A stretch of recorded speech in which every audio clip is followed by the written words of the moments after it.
बिस्मिल्लाहिर्रहमानिर्रहीम। अस्सलाम वालेकुम वरहमतुल्लाहि वबरकातुहू। उम्मीद करता हूँ सब लोग खैरियत से होंगे। 21 जुलाई और दिन है इतवार का।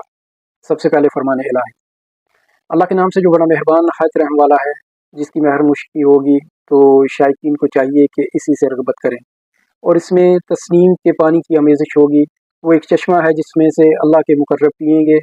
जो गुनहगार यानी कफ़ार हैं वो दुनिया में मोमिनों से हंसी किया करते थे, और जब इनके पास से गुजरते तो हकार से इशारे करते हैं। ऐसे ही फरमान इलाही। अब शुरू करते हैं आज का कॉलम। जापान और पाकिस्तान का सूदी निज़ाम। टोक्यो के नेशनल बैंक में पहली से 10 तारीख के दौरान बड़ी तादाद में पाकिस्तानी शहरी पाकिस्तान में मुकीम अपने अहल खाना को रकम भिजवाते हैं। गुज़िश्ता दिनों में भी किसी काम के सिलसिले में बैंक गया। मेरी मुलाकात जापान में गुज़िश्ता 20 वर्षों से मुकीम सीनियर पाकिस्तानी समीर अहमद से हुई। समीर ने मुझे बताया कि मैंने नेशनल बैंक टोक्यो में अपना अकाउंट बंद करा दिया है। लाहौर में मेरा कुनबा काफ़ी बड़ा है और हर माह मुझे 3 से 4 लाख रुपए पाकिस्तान भिजवाना होते हैं। माजी में बड़ी कोशिश की कि मैं पाकिस्तान में 2-3 करोड़ रुपए से कोई ऐसा कारोबार सेट हो जाए कि माहाना 3 से 4 लाख रुपए का नफ़ा मिल जाए और घर के अखराजात पूरे हो जाएं, लेकिन कभी कामयाबी ना हुई, क्योंकि जिसके पास कारोबार में रकम लगाई उसने ही फ्रॉड कर दिया और रकम डुबो दी। लिहाजा कई साल कबल फैसला किया था कि कोई कारोबार नहीं करना, घरेलू अखराजात के लिए रकम जापान से ही भेज दिया करूँगा। लेकिन चंद माह कबल पाकिस्तान गया तो मालूम हुआ कि पाकिस्तान के बैंक अवाम को 22% सालाना नफ़ा देने लगे हैं। पहले तो यकीन ही नहीं आया कि जापान में भी कभी ऐसा कोई कारोबार नहीं देखा जिसमें इतना ज़्यादा नफ़ा होता हो। यानी तकरीबन 4 साल में आपकी रकम दुगनी हो सकती है। हम पाकिस्तान जैसे गरीब मुल्क के बैंकों ने ये मसला हल कर दिया था। घर में वालिदैन से मशवरा किया तो दोनों ने सूद से मिलने वाली इस रकम को लेने से इनकार कर दिया था। हम मेरी इस परेशानी का हल भी बैंक ने निकाल दिया। उन्होंने पाकिस्तान के एक बहुत बड़े आलम का फतवा दिखाया, जिसमें उन्होंने बैंकों में रकम जमा कराने के बदले मिलने वाली माहाना रकम को हलाल करार दे दिया। मैंने वालिदैन को इस फतवे की कापी दिखाकर राज़ी कर लिया और 2 करोड़ रुपए मज़कूरा बैंक में फ़िक्स करा दिए, जिससे मुझे तकरीबन 3.25 लाख रुपए माहाना आमदनी का आगाज़ हो गया, जबकि मेरी असल रकम भी महफूज थी।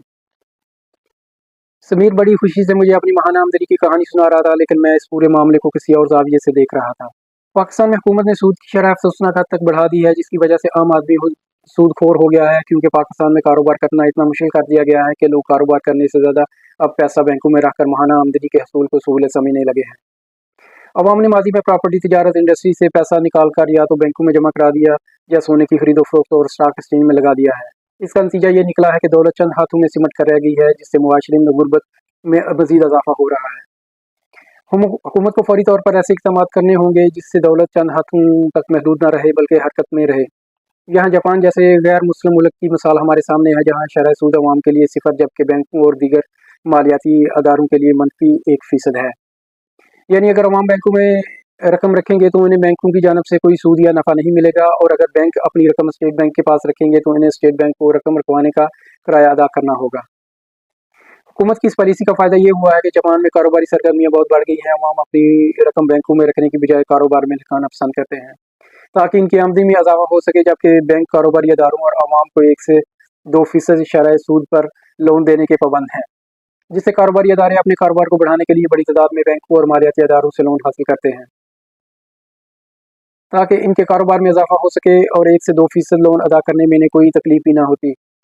हैरत की बात यह है कि इतनी कम शरह सूद पर कारोबार करने से भी जापान के बैंक हमेशा नफ़ा में रहते हैं, कभी नुकसान डिक्लेयर नहीं करते। जापान का बैंकिंग निज़ाम दरअसल इस्लामी जमहूरिया पाकिस्तान कहलाने वाले हमारे प्यारे मुल्क पाकिस्तान के लिए बहुत बड़ा सबक है कि बगैर सूद के भी मुआशरत तरक्की कर सकती है।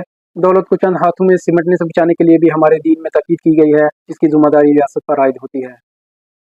अगर हुकूमत ने फौरी तौर पर सूदी निज़ाम के खात्मे के लिए मुस्बत इक़दाम न किए तो हमारा मुआशरा सूद पसंद और सूदखोर हो जाएगा। इन्हें कारोबार से ज़्यादा घर बैठे नफ़ा कमाने की आदत लग जाएगी और मुल्क का गरीब मज़ीद गरीब हो जाएगा और मईशत मज़ीद तबाह होगी। अच्छा, ये था आज का कॉलम जो मोहम्मद इरफान सदीकी साहब ने लिखा है। एज़ इट इज़ मैंने आप लोगों के साथ शेयर किया। आप अपनी राय कमेंट्स में दे सकते हैं। नेक्स्ट वीडियो तक के लिए इजाज़त। अस्सलाम वालेकुम वरहमतुल्लाहि वबरकातुहू।